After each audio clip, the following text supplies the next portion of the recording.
Alright, so we're going to do two example problems on this and how to work with these things. And they're going to be two-phase problems, okay?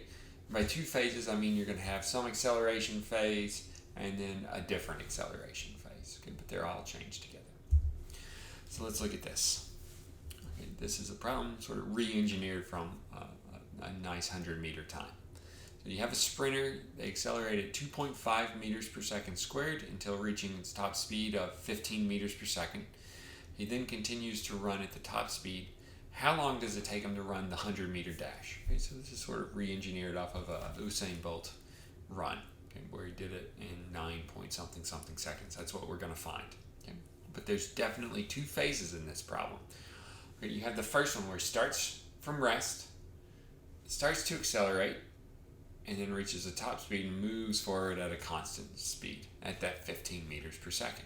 Okay? From that, we're going to try to piece together how long it takes him to move.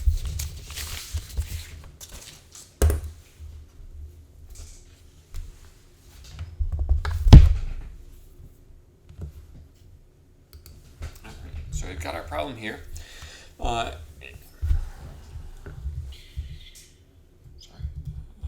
I watch videos, I don't much care for disembodied voices, so I'll try to keep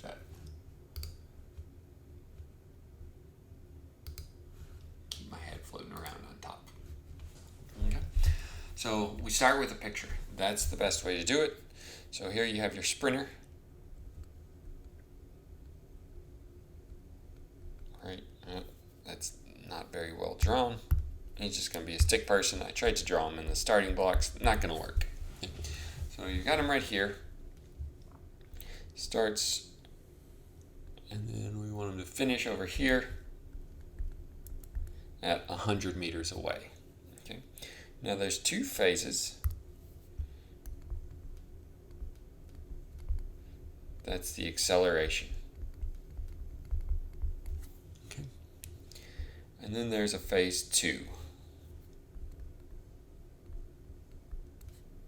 And that's where they've stopped accelerating and just running at a constant speed. So that is uniform motion.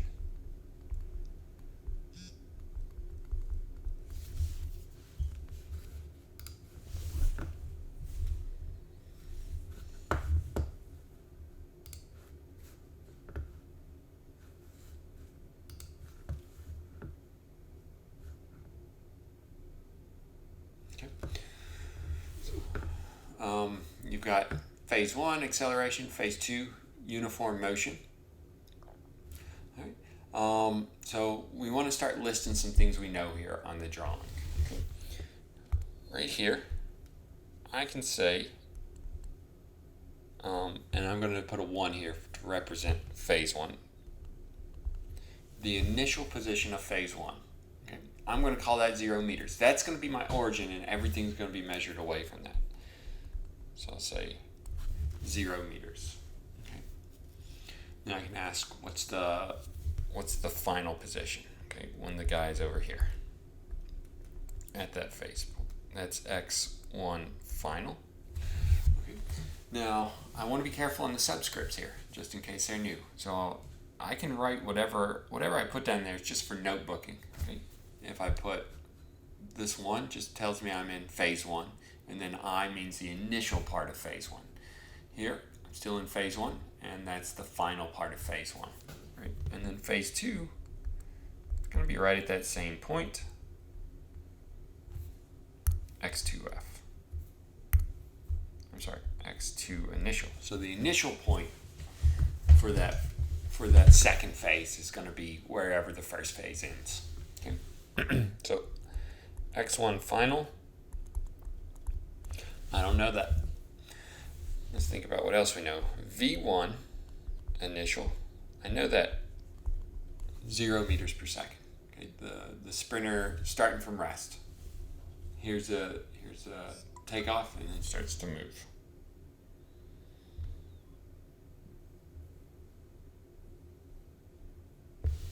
Okay.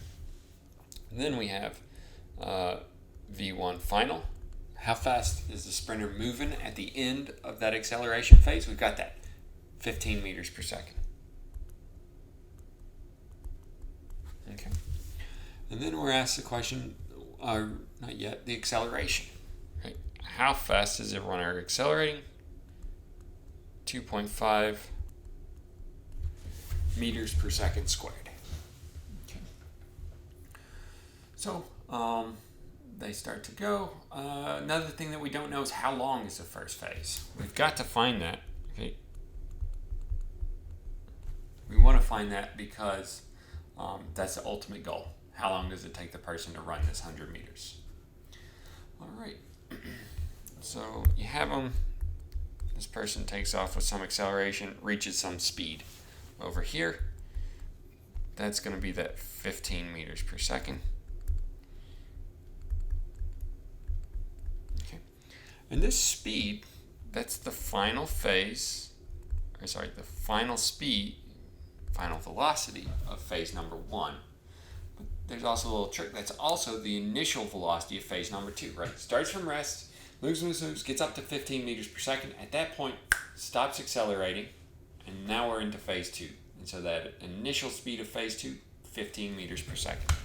So we want to start putting that stuff in here, okay? For the second phase, x2i, we don't know. We don't know when the second phase kicks on in this picture. Okay, x2f, okay, where's the sprinter at when he finishes the second phase? We know that, 100 meters. Okay. The race is 100 meters, so over here, it's at 100 meters.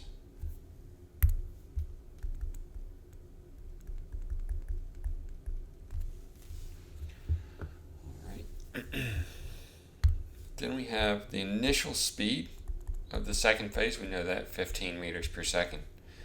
The final speed, we know that as well, 15 meters per second. Okay. The acceleration, we know that, 0 meters per second squared. Right? Delta t, we don't know that. And I want to put another subscript on these two, just to make sure that I'm keeping track of if I'm in my first phase or my second phase. So I really should call this A1, delta T1, delta T2, A2. Okay. Or I added subscripts onto these two just to make sure I'm talking about the acceleration in the second phase, the time that it takes for the second phase to go, and the time that it takes for the first phase, the acceleration of the first phase. All right.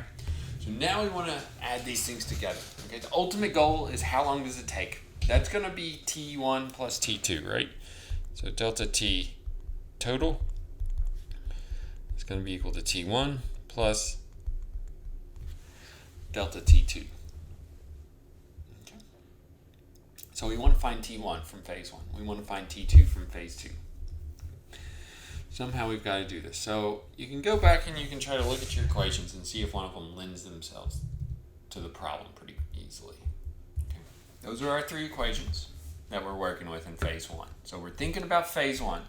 Okay, let's say I want the time. Can I get that?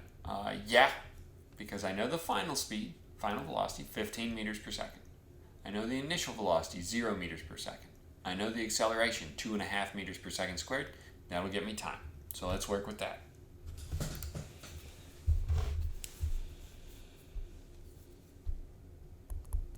So phase 1,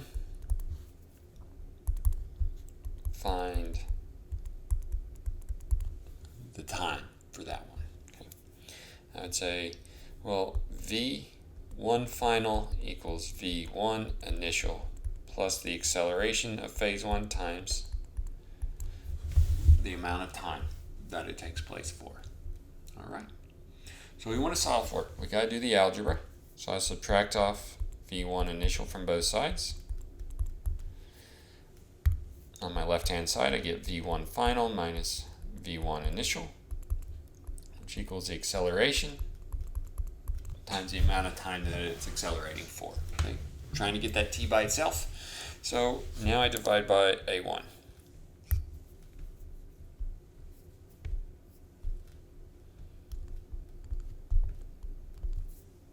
And I've got my time all by itself, what I was looking for. So I'd say delta T1 is equal to V1 final minus V1 initial all over the acceleration. Okay. or 15 meters per second, minus 0 meters per second, all over 2.5 meters per second squared. Okay. There's a nice check you can do here on the units, right? So the numerator, you get meters per second. The denominator, meters per second squared. So you get meter per second per second. So you get a per second left over in the denominator that flips up and becomes seconds. So it looks good. So we calculate this. Delta T1 is 6 seconds, 6.0 seconds.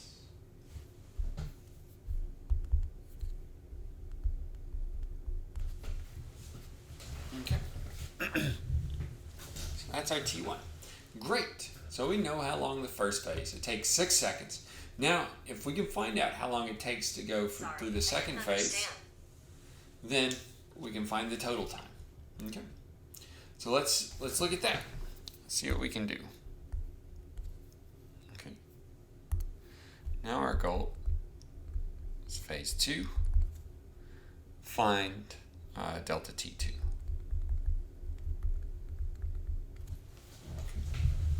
So things that we know. We know the final location. We know the initial velocity. We know the final velocity. We know the acceleration. We don't know T. So we could go to that.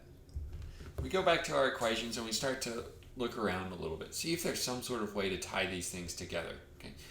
Delta T, it's great. It's in all 3 equations. This gives us something to work with. So if I look at this one, final velocity, I know that. Initial velocity, I know that. Acceleration, I know that. It's actually not going to work. Okay. There's 15 equals 15 plus 0. Yeah, great. Then I look at this one. Okay. Final position, I know that 100 meters. The initial position, though, I don't know.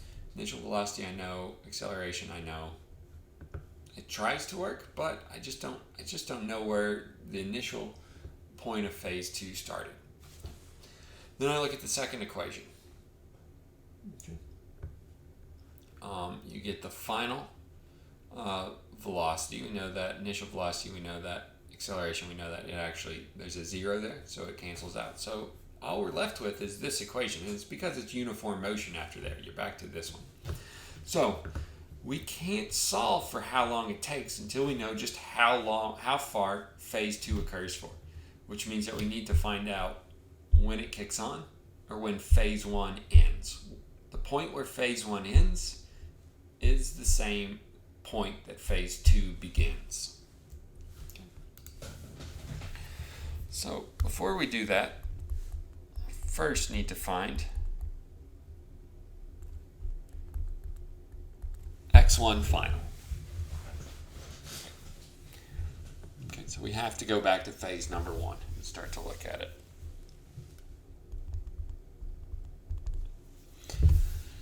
Things that we know.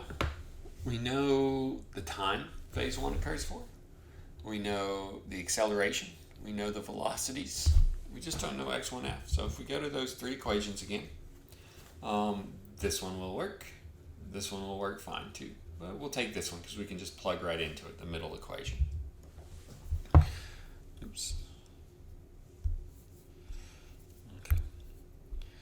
It becomes x1f. The final point equals the initial point plus the initial velocity times the amount of time it's going for plus 1/2 the acceleration of phase 1 times the amount of time that phase 1 takes squared. We can plug into that. 0 meters plus 0 meters per second times the amount of time, 6 seconds, plus 1/2 times 2.5 meters per second squared times 6.0 seconds squared. Plug that in, you get 18 times 2.5, or where's my number? 45 meters.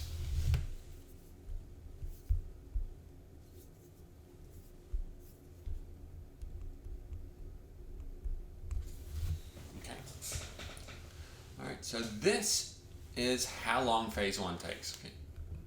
The sprinter starts to accelerate at 2.5 meters per second squared.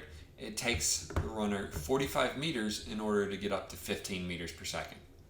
Right? That final point of the phase 1 is the first point of phase 2. The runner reach 15 meters per second, is going to continue that way at a fixed speed. Okay. So that's enough for us to use our uniform motion equation x1f. I'm sorry, we're looking at the second phase now. Up here, x2f is equal to the initial position of phase 2 plus the initial velocity of phase 2 times delta t. Okay. Delta t is what we're interested in. It's going to tell us, and it's delta t2, how long the second phase takes. Or we want to get it by itself, so we subtract off x2 initial. It gives me x2 final minus x2 initial is equal to v2 initial times the amount of time for the second phase. We're going to get it. We need to divide by v2 initial to get it by itself.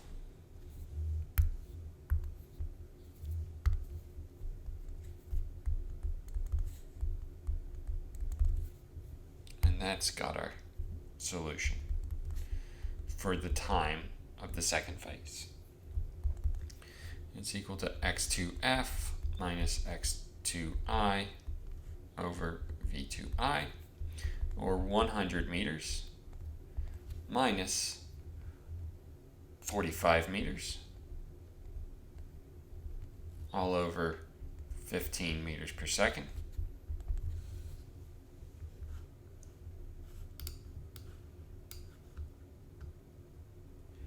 Which gives me delta t2 of 3.67 seconds. Okay. Now I don't want to round yet because I'm not all the way to my final answer, right? So it's 3.6667. I don't want to take it back to 2 sig figs like we started with. Okay. But we're not quite there. The answer, or the question is, how much total time does it take? And so like we said at the beginning, delta t total is equal to the time for phase number 1 plus the time for phase number 2, or 6.0 seconds plus 3.67 seconds. Let me move that down a little bit.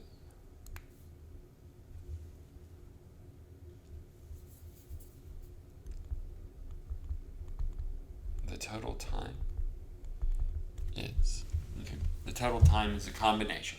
How long the first phase plus how long for the second phase, which gives me 9.7 seconds with 2 sig figs. Okay, 9.67, 9.66666 seconds, but we're going to take it to 2 sig figs in this case because we started with 15 meters per second. That was our smallest one. Okay, and we've got it. 7 seconds to complete the race.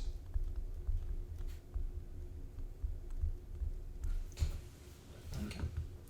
So if we go back and look over this, we've got we've got a sprinter takes off from rest, has an acceleration, reaches a top speed. Okay. And then we know that the runner has to go a total 100 meters. So we broke it up into 2 phases. There's phase 1, where the acceleration is known, the initial position is known, the final position for phase 1 is not known. But we also know the velocities, the acceleration, we don't know the time.